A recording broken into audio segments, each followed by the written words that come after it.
we are not in any way setting out to do a faith-based show, but those stories are a huge part of billions of people's lives and knowledge. And so to have that.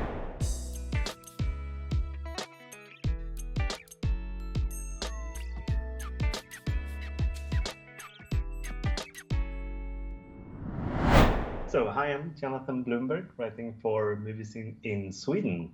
Hello. Hi, Jonathan. Hi. So I finished the entire first season yesterday. Loving the show. It's so surreal and didn't know what's going to happen at any point, and I love that. Oh, thank you. Yeah.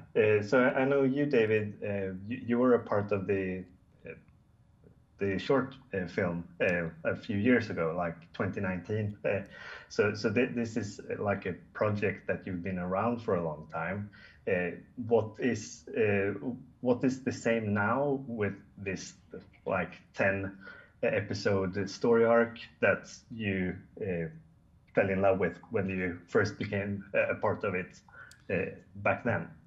Yeah, the thing that we've managed to maintain, and the thing I was very keen that we maintain, is the tone of the show. That unique, surreal quality that you're talking about is the reason I became very passionate about expanding that, because to make something that truly feels fresh is a hard thing to find and a hard thing to do, and I really liked that challenge.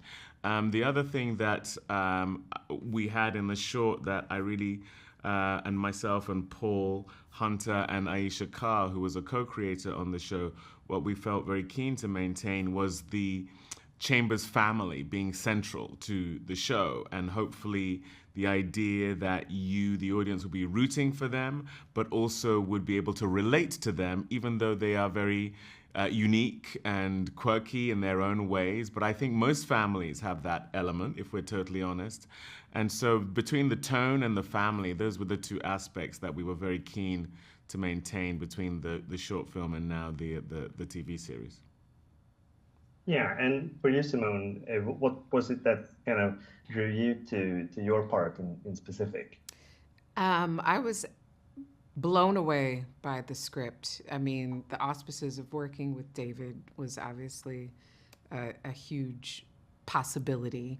And Paul Hunter and Aisha Carr wrote this incredible script and built this tremendous world that I have not seen before. The time period that it was set in, the aspects of the quirkiness and the surrealism obviously all drew me to it. And this woman who was unique, she was very left of center, as we would say, of what we see mothers, especially during that time period. And so that was exciting to be able to consider exploring.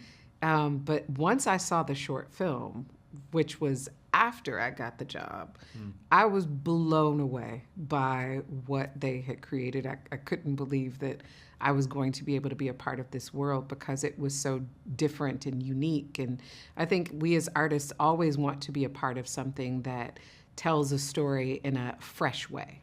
And it was for me a no-brainer. Yeah, I'm really glad that you felt like that, because I really feel like the two of you are like perfect pairing on the show. So I really like that. And for you, David, this is a surreal kind of show which makes your character go through some really surreal kind of stuff, like water being crushed and all these sort of things. What stood out the most for you while shooting? Well, the thing I loved about those surreal elements, as a person of faith myself, as a Christian, I've read Bible stories my whole life, and so I know about the flood in the Bible. I know about Jonah and the whale in the Bible. I know about death and resurrection in the Bible. And, we are not in any way setting out to do a faith-based show, but those stories are a huge part of billions of people's lives and knowledge. And so to have that as a theme whereby this character, maybe he was at Sunday school, maybe he'd heard these stories as a child, but somehow they are now impacting his life as he's going through this kind of spiritual awakening slash journey. I just think it's such a unique way into a character facing up to their demons, facing up to their weaknesses, trying to step into their strengths. And so, you know, for me, the universal is found in the specific. And like I say, those stories are well known to a lot of people. And I think people are going to recognize them, maybe not instantaneously know where they've heard of this from. But that is so, I just think that's a very inventive and creative way into seeing someone going through a journey where they're trying to be a better man. And of course, visually, it's also something that is very arresting, hopefully, for the audience as well. Yeah, I agree 100%. So thanks a lot for taking the time to speak with me today, and best of luck with the premiere. Thank you so much.